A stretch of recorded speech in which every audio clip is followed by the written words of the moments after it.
Hello and welcome to our Lawdit Solicitors Podcast. I'm joined today by Inam Ali and Izaz Ali, who are both solicitors here at Lawdit. My name's Owen and I'm a trainee solicitor, and today we're going to be talking about restrictions on title of properties.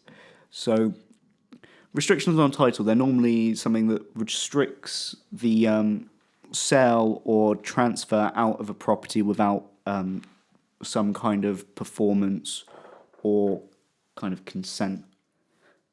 So normally the most common one is that there's a charge on the property that's held by a mortgagor. That's right. That's a very common one. So basically, a restriction will restrict where it's a mortgage restriction.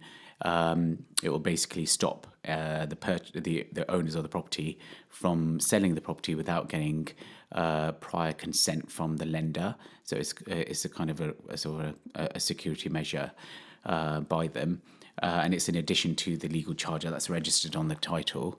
But you can, yeah. Just to, sorry to interrupt. So is that mainly in relation to, say, for example, there's a property, it's a residential property, there's a Barclays Bank mortgage that the couple that are living in there have, and when it goes to the sale, the new buyer can't have his details recorded on there until the sellers sell and give their consent, and also the Barclays mortgage that's linked to that property is also repaid or discharged or whatever. That's right, yes. So when the mortgage is redeemed, the bank will usually send a notification to the land registry, which will confirm the mortgage charge can be removed, and the corresponding restriction will also then be removed by the land registry, and then that allows the purchaser to for their application to be registered, and the title registry to be updated with the owner's details.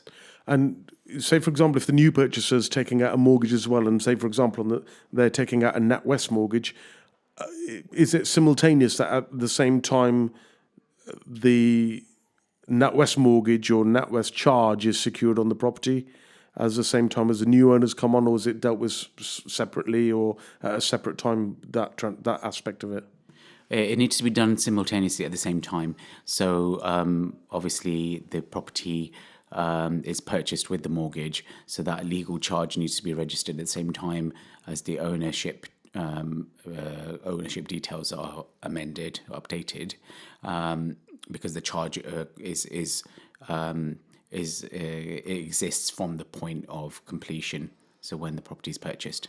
Fine. I mean, I remember now, I think, Owen, on your desk, I saw a property register, which is a form that you get from the land registry, which sets out the details and particulars of a given property. And it has certain sections in there. And I remember it was a freehold property, and I picked up the form, and it was literally 1 page and 2 lines on the other side. I said, Owen, is this an actual property register? I've never seen something as small as this. And Owen said, yes, that's because it's a freehold property, so none of the leasehold jargon in there. It's got no restrictive covenants per se, and it's got no charges registered either, because there's no mortgage registered to this property. It's a property that's owned outright by the sellers. Well, at least that is the case in accordance with what land registry records show with regards to that. So quite amazing, because, as I said, with some of the leasehold stuff I've seen with you guys, there's literally a couple of pages worth of potential restrictive covenants, and then the mortgage paperwork or mortgage details registered and documents referred to therein. Yeah, so it was kind of one of the blankest title registers I've seen before, because it was just literally, this is the freehold property, this is the address, and this is the owner. So the way the title register works is it's split into certain sections, usually in 3 or 4 parts. So the first section is the property address, which is Section A. Section B is normally the registered proprietors of the property, and then Section C normally deals with charges. And then, depending on whether there are leases granted or restriction on title, there may be separate sections that deal with them separately. But yeah, so what we're kind of discussing today more relates to Section C of a title register. Another common one is where a property is held by two people as tenants in common, and one of them has transferred their interest to one person as a sole beneficiary, and that restriction needs to be removed because now it's only one owner as opposed to two. So what we would do in that instance is we would draft two separate forms. One is an RX3 form, which is the actual document that removes the restriction, and the supplementary document to that would be a statement of truth, either done by the client or by ourselves to reiterate the facts for why the restriction needs to be removed. So just very quick, the RX3 form, is this a court form or It's a land registry form. Oh, land registry form. So there's okay, various land registry forms. We could sit here all day and rattle off all the different types. But RX3 kind of deals with the removal of restrictions. Yeah, so you mentioned about the restriction that's relevant to a tenancy in common. So just so that everybody can understands that. So if you have if you're two or more owners of a property, and you have individual shares in the property, then you'll have it's called a tenancy in common, and there's a restriction that you can have registered if you notify the land registry that you now decided to own the property as tenants in common, then they will automatically list. They'll note a restriction on there with wording to that effect. So it basically prevents one owner of the property from selling the property. You have to have overreaching, which basically means there's got to be at least two owners of the property have to sign any legal title or to be transferred. So you can reverse it. So you can switch it back from a tenancy in common to a joint tenancy. And that's, you just notify the land registry again for that, and they'll remove it. So yeah, just sort of to clarify that aspect so people understand what that means. I've got another quick question on the back of that, and that is that, can you give me an example of a situation where you'd have a tenants in common situation? So would it be, I don't know, say if it's a couple that buy a property and one person, for example, puts in the deposit, and then they agree from this point onwards we're both going to pay the mortgage jointly, but we're not committed to get married or anything else yet, but we need a roof over our head, so we're going to help out. So is that the sort of scenario you'd expect to see a tenants in common situation? Yeah, it's very common there, especially if you're couples, unmarried couples, who may be decided to buy their first property together, and they might have contributed different amounts to the purchase, such as a deposit. So yeah, they could. So mainly cohabiting couples. Yeah, that's right. That's common there. So they'll basically want a tenancy in common so that they own their individual sort of share in the property. A good thing to also do as part of a tenancy in common purchase is to have perhaps a deed of trust put in place, and that basically records in more detail how much share each person owns, maybe as a percentage. That's the most common form.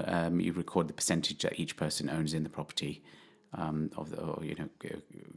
going forward, so that if the property is sold in the future, then it basically is the proceeds are divided between them. accordingly. So I think it's a good example. So that, for example, if there was a cohabiting couple and they both said we'll share the mortgage equally between us, but one of the couples puts in the deposit amount, there's no reason why in certainly the declarations of trusts that we've drafted and that we've seen that they say, well, upon sale, for example, the couple will own this property 50-50 between them, so 50% to one, 50% to the other, and upon sale, the initial deposit amount of, say, 60,000 will be repayable to one of those persons as their base cost, and you can index link it. So 60,000, 10 years ago is now, for example, 70,000.